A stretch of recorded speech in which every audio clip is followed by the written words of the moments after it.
Throwing jabs, always full send. Here we go again. Jared, Joe, and Jay's Clover Crest. Top three corner man. Punching in with a puncher's chance. We find a way to win. The main event, locked it in. Every Saturday at 10. The overhand is out of hand when it comes to fisticuffs. Slide a hand on the undercard, you'll never see the punch. Uppercut, got you missing weight. Feet are stepping late. Keep your guard up, feeling faint. From a feint, take a stand and eight. Then retaliate. Put up your duke, stick and move. Bob and weave. Don't lose hope against the ropes. There's always an escape. Never stay down. One more round. Bells ringing. Counter punch with your chin tucked and go down swinging. We bringing crosses with no worship, hooks with no verses, combinations with no locks. When you feel the flurry, it's curtains. From scrub scraps to fight stats, relax if you want the facts, cause the best combat podcast is Throwing Jabs.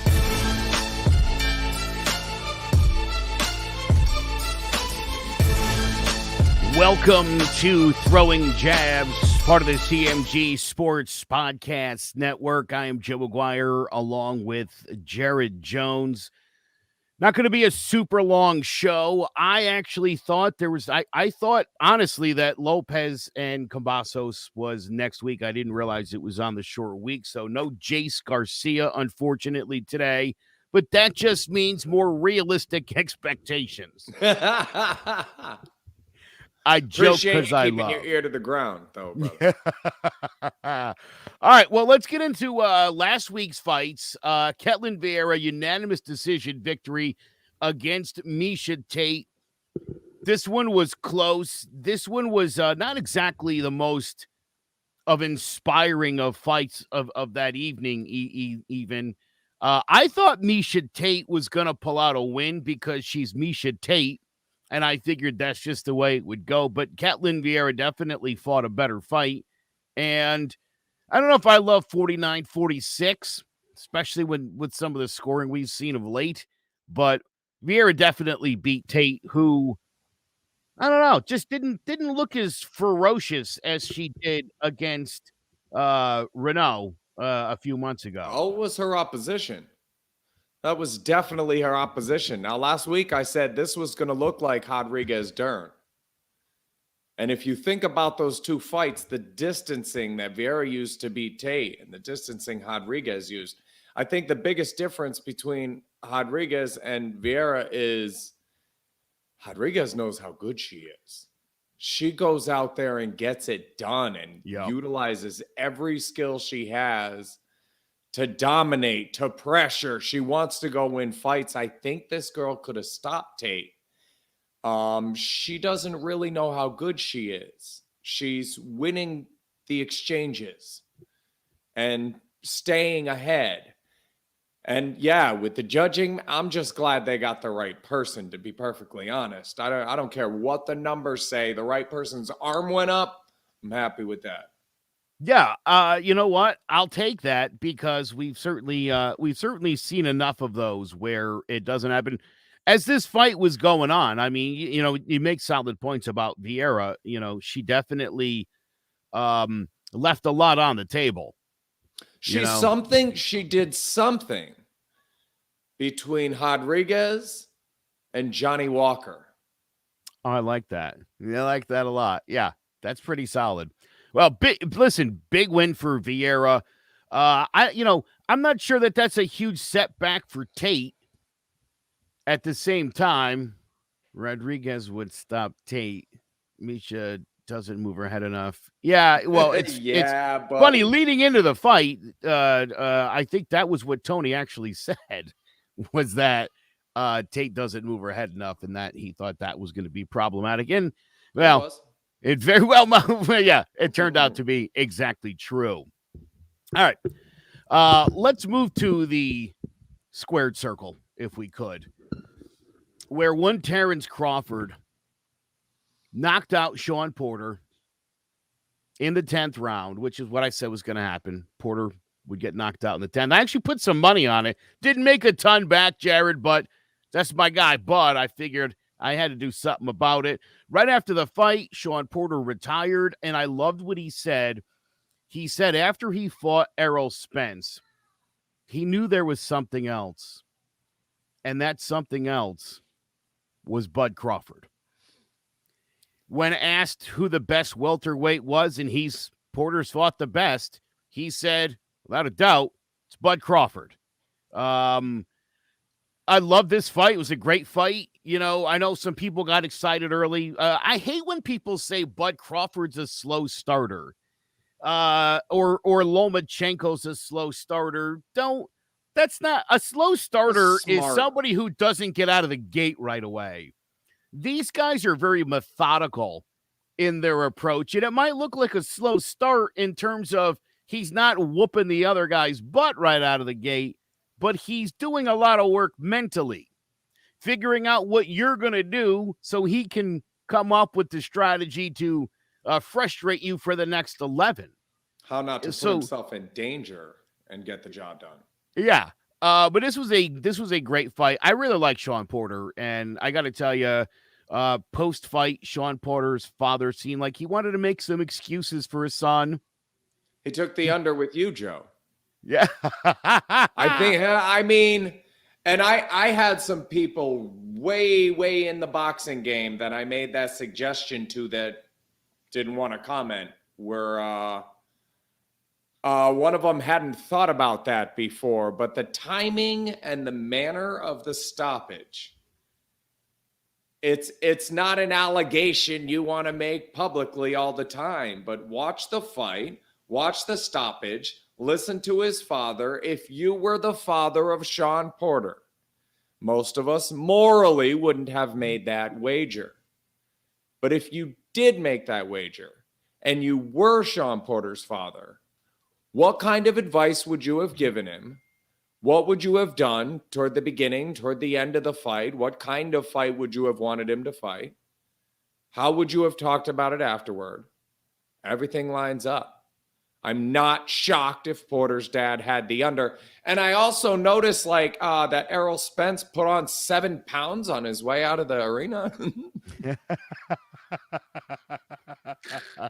Guy puffed right up to 154 and walked out. Oh, my goodness. Now, how many? I got to say this now. I got to say it because Bud Crawford, yes, one of the greatest pound-for-pound fighters on the planet. Do you remember all 5 of my bold, outrageous predictions when this show started? Yeah, is it one of them Ortiz is going to beat Crawford? Is that? Yes. We're going there Virgil again? Virgil Ortiz is going to beat Bud Crawford. Savannah Marshall over Shields. I actually, when Anthony Joshua hadn't yet to be beat by Ruiz, said Usyk was going to beat him. Okay, so there's 5 out there. They're the pound-for-pound best, but Turbias better than Canelo. And this is one of them. This Virgil Ortiz Jr. kid beats Bud Crawford if they fight, and he might be the only kid in the division that can do it.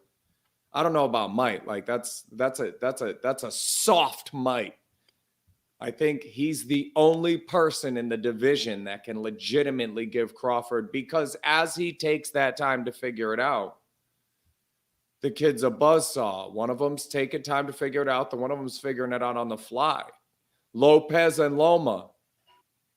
One of them's going in there and getting the job done and going to figure it out on the fly. And the other one, by the time Loma figured out his math problem and had a solution, he didn't have enough punches or time left to get the job done. And that's what happens with Ortiz Jr. versus Crawford. I don't think either one of them gets stopped, but I think Crawford comes on late and doesn't do enough to get the job done. And that's the fight I want to see. If you don't want to see that fight, you're not paying attention. Oh, yeah.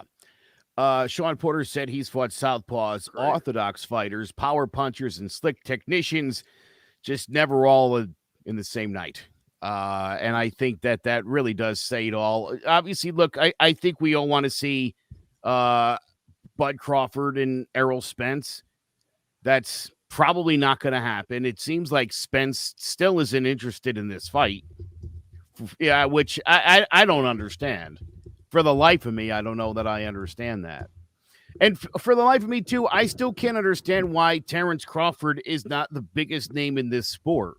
This is like the anti-Mike Tyson, the anti-John Jones. This is a guy who's a good husband and father, Omaha guy, a lefty, undefeated, wants to fight big names. Bud is his in-ring persona. Terence Crawford is not a trash talker. He's a respectful guy. He's a smart guy. And for some reason, Jake Paul is the face of boxing.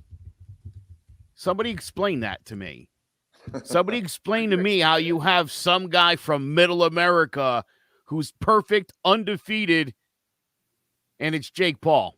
I don't know. Well, it's. I struggle with that, Jared. What could it be? It's the same thing I keep telling my daughter, who's writing music and writing songs, and telling her that you've got to figure out what you're writing about. Are you writing to get your emotions out onto paper and just for a personal release, or you're trying to get other people? Because if you want other people, you need relatability. You're going to have to be relatable. Anytime you can use a celebrity's name that everybody's heard of, or some situation that just happened, the things that are trending, so to speak, relatable. If somebody gets in there, oh, I heard of that. Oh, I know what she's talking about. Makes them feel involved. And that's what Jake Paul did. And that's what Scrub Scraps does. At the end of the day, makes us feel involved. And that's the difference. Is Shawn Porter, that's not relatable. I'm a boxer, and that's not relatable to me. Shawn Porter doesn't feel relatable to me in a whole bunch of different ways. There's a couple ways he does, but it's character stuff. And I'll find ways with any human beings that we have stuff in common. I want it to be relatable. And with Jake Paul, people think, oh man, if I really set my mind to it, I could do that. And he kind of makes them believe that. And they're inspired by that. And I'm not saying Jake Paul is inspiring. But at the end of the day. Good. I'm glad you clarified that in case anyone assumed that's what you were doing. Anyways, whether Crawford Spence happens or not remains to be seen. But I do think right now that's the fight at welterweight that we want to see, and I don't think we're going to see it. Obviously, Crawford, a free agent now, he's out from the grips of Bob Arum. He was asked if he might go back to Bob Arum, and more or less said he couldn't promote me before. Why would I? What's changed? So that's not going to happen. So it'll be interesting to see what he does, but I'm not optimistic about Spence jumping in on this anytime soon, and I don't blame him. Obviously having a loss on your record is devastating in this sport. It means no one will like you. It means that you can't ever box again. And so, you got to keep that zero super. It's funny. The guy who's considered the number one pound for pound guy in the world has a loss and 2 draws on his record. Canelo Alvarez. That's the number one pound for pound guy on almost every list. With a loss and 2 draws, you can still be that. A loss means you fought somebody really good. Yeah. Well, unless you're Anthony Joshua. But a loss usually means you fought somebody good and he got the upper hand. That's and it's okay. It really is okay. So maybe someday. Well, let me ask you this. What do you think happens first? Crawford Spence or your super fight with Crawford and Ortiz? I don't think Spence will fight Crawford. Ever. I do not think Spence will fight Crawford. I don't think he'll do it. I think he gained 7 pounds on his way out of the auditorium, out of the arena. He left the stadium and hit 154 before he was in his car. I don't blame him. I wouldn't want to fight him either. If we're just being honest here, like that's the guy you want to dodge. All right. We're not going to do a who you got this week, only because Jace didn't dream up some fictitious scenario for us to kick around. So we're going to take a real quick break. We will come back and we will talk about this weekend's huge fight. So, Jess, why did you become a realtor? I worked in various customer service jobs, so I wanted something a little bit more rewarding. Becoming a real estate agent, being able to help people find their forever homes or their investment homes, starter homes. It's very exciting, so a lot of fun.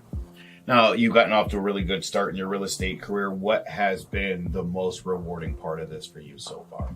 Helping people, especially like first-time home buyers, finding their first home. They're so excited. I'm so excited to help them. So it's a nice, rewarding part. What is it that you think makes you different than other real estate agents? I think that my various roles in customer service has helped me. So I like to ask a lot of questions and I want to know what I'm doing. So I think that helps a lot because I'm not going to steer people the wrong way. I'm going to make sure they have knowledgeable decisions and help them find the right home.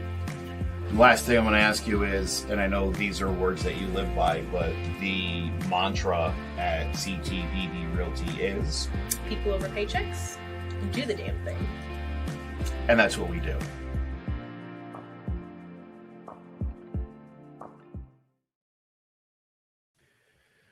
Make sure you check out Jess Rydell. Tell her Throwing Jabs sent you for some excellent real estate services. All right, let's get into the big fight for tonight. IBF and WBO lightweight champion Teofimo Lopez. Oh, that's tonight? It is tonight. I've read multiple articles on it. I think my other problem is, Jared, that I have a desk calendar, and I definitely don't have the right month up. So whenever I'm looking at the dates, I was been picking out the wrong ones. Anyway, mine doesn't start till January, so I'm going to be a little jumbled for the next month or two. George Kambosos is 28 years old. He's 19-0 with 10 knockouts. This kid had been up until his retirement Manny Pacquiao's sparring partner on and off. Devastating left, really good right cross. This guy can definitely hit. Obviously, we know a lot about Teofimo Lopez, 16-0, 12 knockouts, coming off the big win over Vasily Lomachenko, and immediately decided after that win that Loma would never get a rematch because, you know why? It's all been settled in that 7-5 matchup where Loma got off to a slow start. But listen, you know this. I have all the respect in the world for Lopez. It's the rest of this. It's the rest of these goofballs. His compadres like Tank Davis, who I don't care for. This guy is fast tracked to. He wants to fight the best of the best. He wants to be in there with the big names. He certainly got the speed and he certainly got the power to be a really good fighter. This one doesn't necessarily inspire me, but I think this is for right now probably the best you're going to get. Again, these guys don't have any intention of facing off against each other, and since they all sort of fall in the Mayweather tree, you have to assume the game plan for all of these guys is to wait until everyone's really old. Or catch them too young. Yeah, get them young or get them old. Right, Chris? You know how that works, bud. Kwame Bala, the juggernaut. Kwame Bala. So I have a point here about your boy George Costanza. George Costanza has split decision wins over Lee Selby and Mickey Bay. Good fighters. No disrespect there, Lee Selby and Mickey Bay, but they're split decisions. So his best dominant performance was against Kwame Bala. It's not a really impressive resume as you look it over. Mm-hmm. There's not a lot of names from these 19 fights that you'll recognize. Lomas. There's no Lomas on that list. No Lomas. No Lomas. Yeah. J.R. Magbu is on that list. Ooh. I saw Magbu. Okay. Finished off in the second. Jose Ferrero was knocked out in the first. Sethaphon. Yeah. Sethaphon, he knocked out. He sure did. Yeah, Good finish. He put it to that guy. Guy'd only been knocked out twice before. And don't forget, in 2019, when he fought former IBF lightweight champion Mickey Bay, dropped him in the 10th, and then went on to win a split decision in that fight. Yeah, listen, this is a guy who is getting into the ring, I think, with one of the best young fighters in the game right now. And at just 24 years old, I mean, Lopez is off to a rousing start in his career. I will say this. Tony had suggested maybe the prospect of a showdown with Devin Haney. Maybe that could serve as a distraction, that this is one of those trap games that we like to talk about on the football shows. Do you think that Kambosos honestly has any chance at unseating Teofimo Lopez? No, I think he's a smaller guy. I think the chins are such that he sticks it out.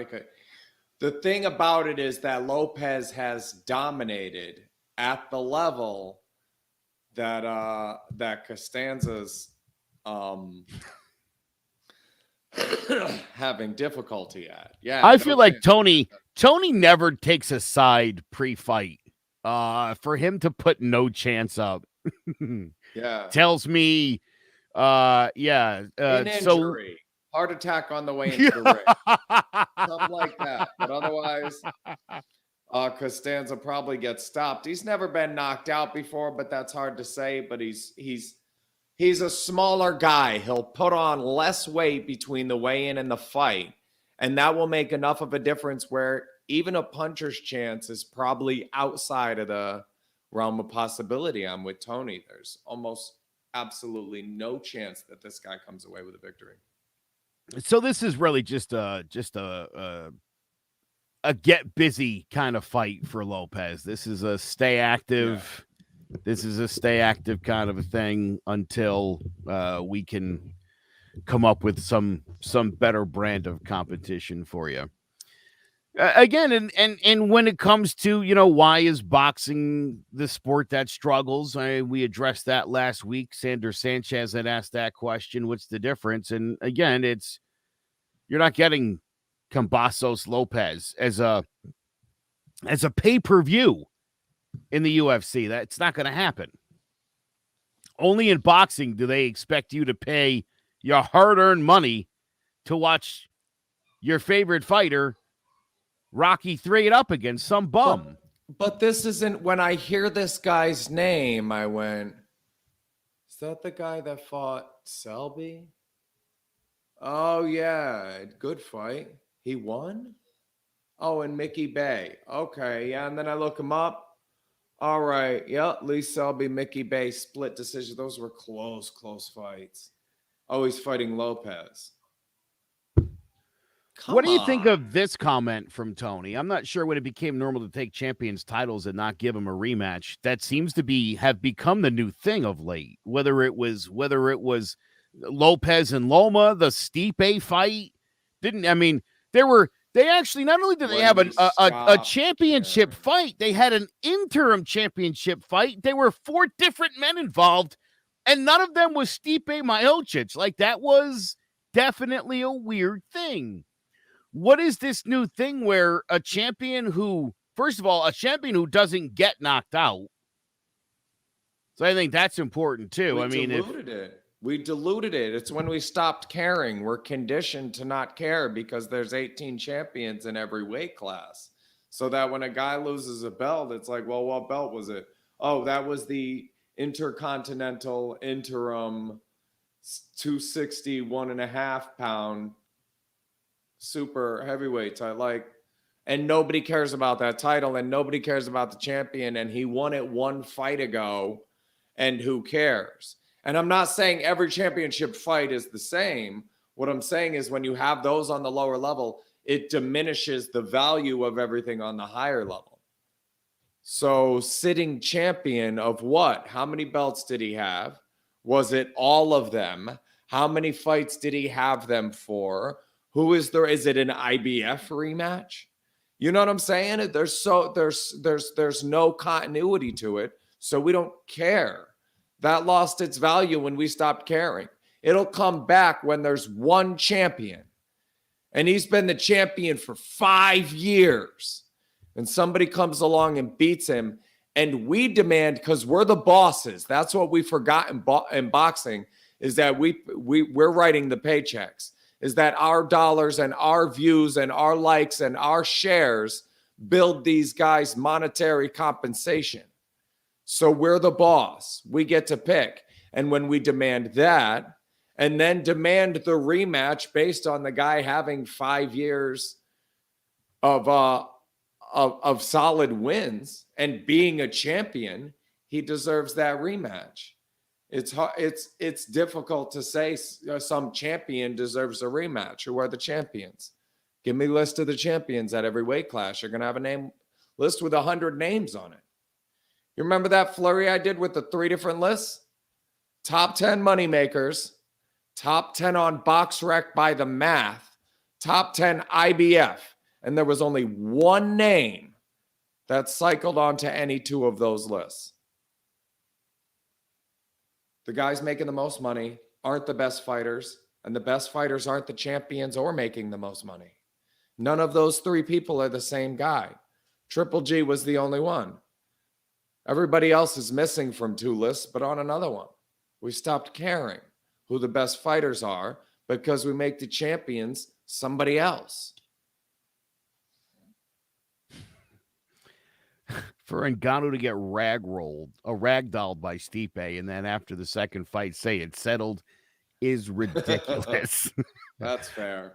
And I very much agree with that. I mean, again, I think when you fight a champion and it's a really close fight, and if you've taken his title, I think the champion probably gets first crack at it. I mean, unless there's a legitimate outside number 2 contender, and again, this could apply to either of the sports.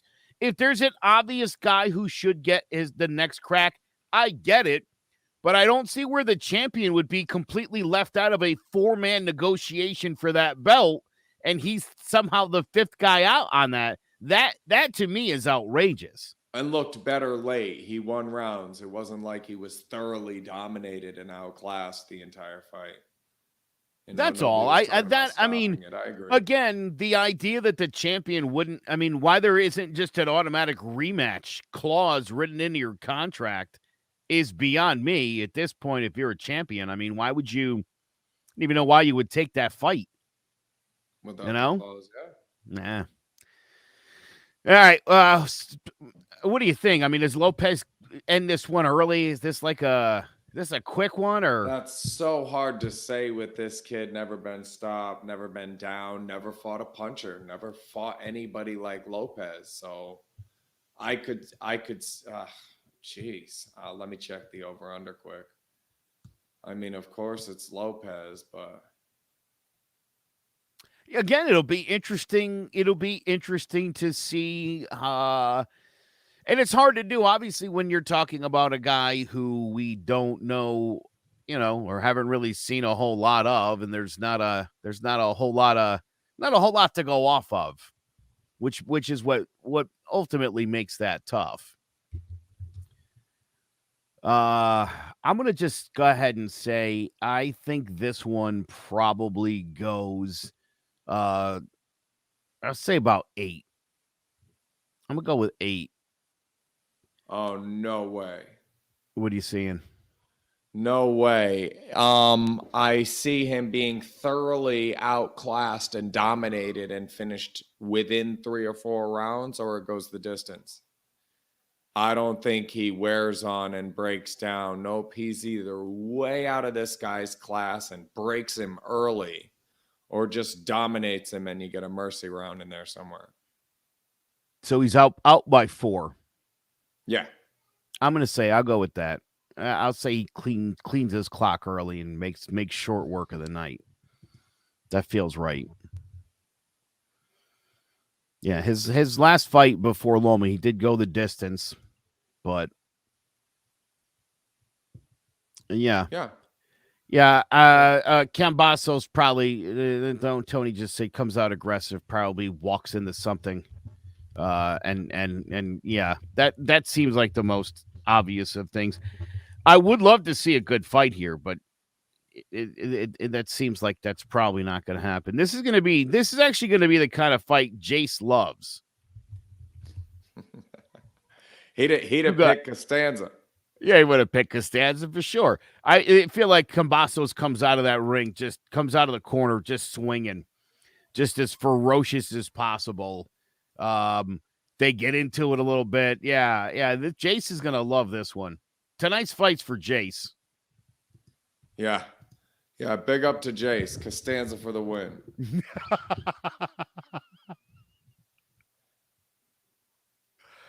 Oh, good Lord. All right. So why don't we take a look at your puncher's chance and really let's turn this into a thing. Oh, this one's easy. Whatever your units are, put all of them on all three fights here. Gilly, you can guess on that second one, and Azinga Fuzail. I like that first and last one. They're all three winners, though. I had a mishap with Terry Harper, so I feel like I owe you one. Here it is. So Gilly, responsibly. Quinn, and Fuzile. Azinga Fuzile. I like that. I like that a lot. See what, you parlay that up? All three of them, yep. Parlay them up, go home a winner. Yeah, courtesy of 50 Jared for Jones. 50, 20 for 20, whatever. It turns into an even money bet with all three. Do you have a flurry for today? I do not. That is all right. I assume there wasn't one. Let me explain this show for today. This really was, and for anybody who's stuck with us through the show, thank you. I really did think, I don't know why, and I didn't end up doing the tail of the tape, and I'm super bummed about that. I could swear I saw there was nothing going on this weekend. And because Jace, who is the executive producer of this program, did not put the show together or release the notes until this morning, his bad, Thanksgiving, you know how it is. I was up late working on another project. I went to bed very early this morning, and I woke up about 10:15 to, Jace won't be here. Do you want to do a show with Jared? Always down, obviously. I had to wash my face. You know, I couldn't find my toothbrush, so I feel bad for the microphone right now. But otherwise, yeah, I'm sure you could. It's lethal. All I've been eating mostly the last 18 to 20 hours is pie. A lot of pie. Pie for lunch, pie for dinner, kind of a thing. A late night pie snack. Apple, pumpkin, chocolate cream pie. Start Big a show mix. called Enter the Dragon that you just do first. All right. Well, actually, you know what? Indulge me all, everybody, for just a quick second. I would love to, I'd love to just share one quick thing with you if I could. And it's this right here. This is scrubscraps.org/membership. This is where you sign up for Scrub Scraps. You click join now. And it opens up a form, and it asks just for like some very simple information, like your name, your age, your phone number, your height, your weight, and an email address. That's it. You do it, you'll be contacted. You're in, just like that.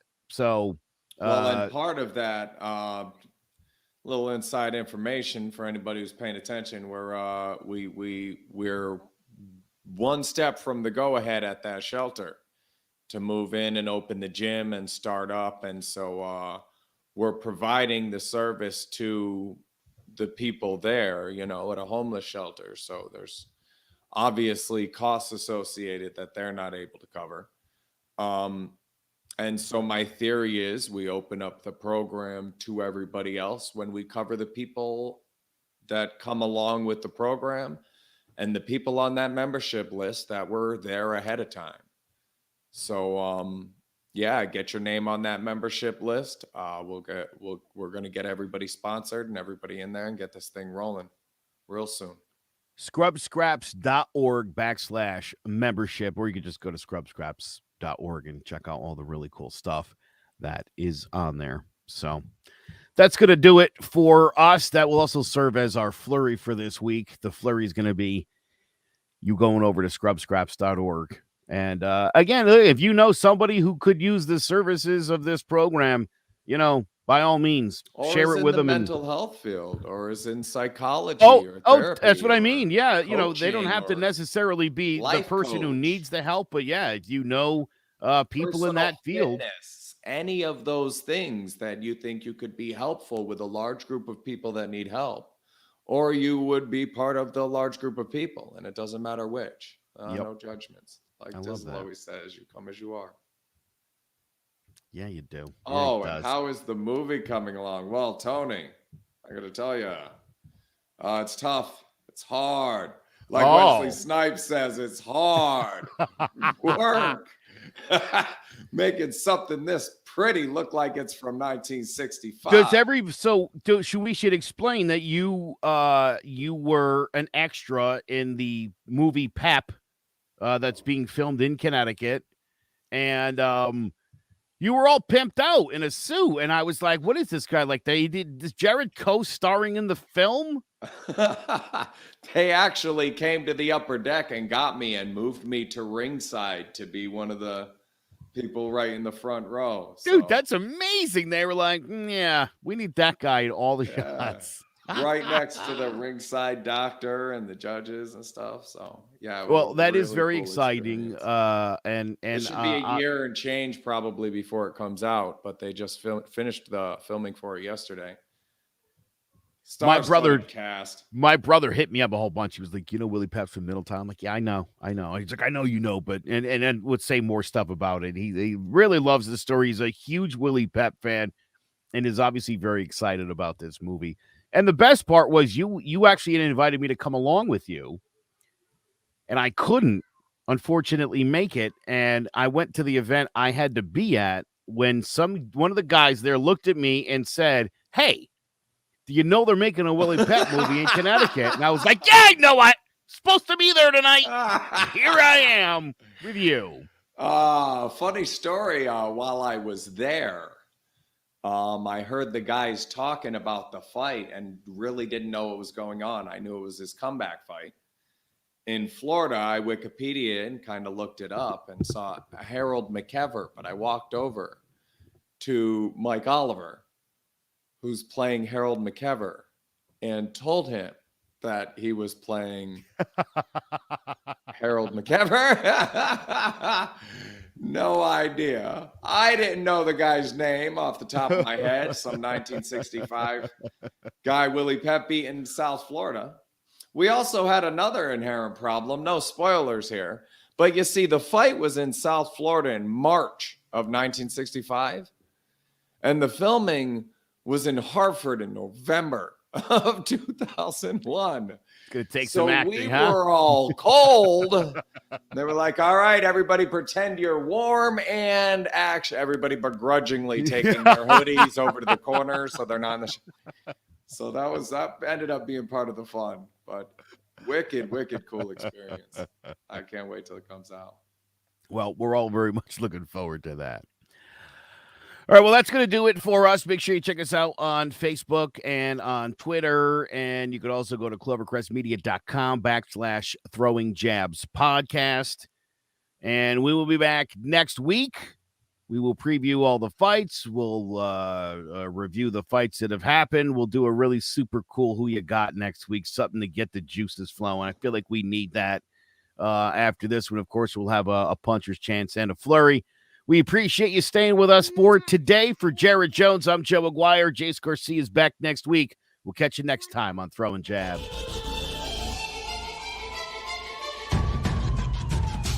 Throwing jabs, always full send. Here we go again. Jared, Joe, and Jay's Clover Crest, top three corner man, punching in with a puncher's chance. We find a way to win. The main event, locked it in every Saturday at 10. The overhand is out of hand when it comes to fisticuffs. Slide a hand on the undercard, you'll never see the punch. Uppercut, got you missing weight, feet are stepping late. Keep your guard up, feeling faint from a feint. Take a stand and eight, then retaliate. Put up your duke, stick and move, bob and weave. Don't lose hope against the ropes, there's always an escape. Never stay down. One more round, bells ringing. Counter punch with your chin tucked and go down swinging. We bringing crosses with no worship, hooks with no verses, combinations with no locks. When you feel the flurry, it's curtains. From scrub scraps to fight stats, relax if you want the facts. Cause the best combat podcast is throwing jabs.